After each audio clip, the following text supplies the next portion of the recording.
আসসালামু আলাইকুম ভিউয়ার্স, সবাই কেমন আছেন? আশা করি সবাই ভালো আছেন। সবার জন্য শুভকামনা।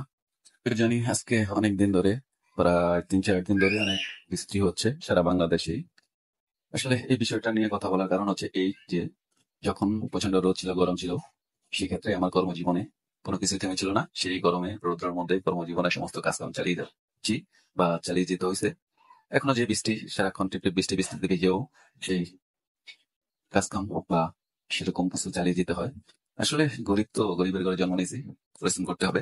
তা আমি পরিশ্রমকে খুব সম্মান করি। পরিশ্রম আমাকে অবশ্যই একদিন অনেক কিছু দিতে পারে। আমি জানি না আমি আসলে যে পরিশ্রমটা করতেছি সেটা সফলতার জন্য করতেছি কিনা জানি না। সফলতা কিন্তু চাইলে ধরা যায় না, চাইলে জীবন অর্জন করা যায় না, যদি আল্লাহ পাক না চায়, আল্লাহ পাকের যে রহমত না থাকে।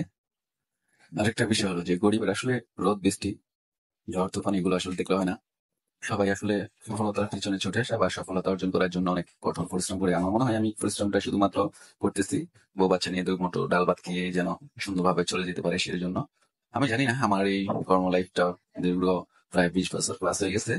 এই দীর্ঘ প্লাস 20 বছরে আমার মনে হয় এখন পর্যন্ত যেহেতু আমি সফলতা দিক এগোতে পারি না, অবশ্যই আমি বুঝতে হবে আমার আগানোর মধ্যে, আমার চেষ্টার মধ্যে কোনো ভুল ছিল।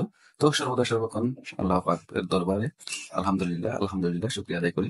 আল্লাহ পাক যখন যেভাবে রাখে সেভাবেই আল্লাহর দিক থেকে আমি এই পৃথিবীটা অনেক সুন্দর যদি আপনার পার্শ্ববর্তী আশেপাশে সবাই আপনাকে সুন্দরভাবে দেখে, সুন্দরভাবে বুঝতে পারে, তাহলে পৃথিবী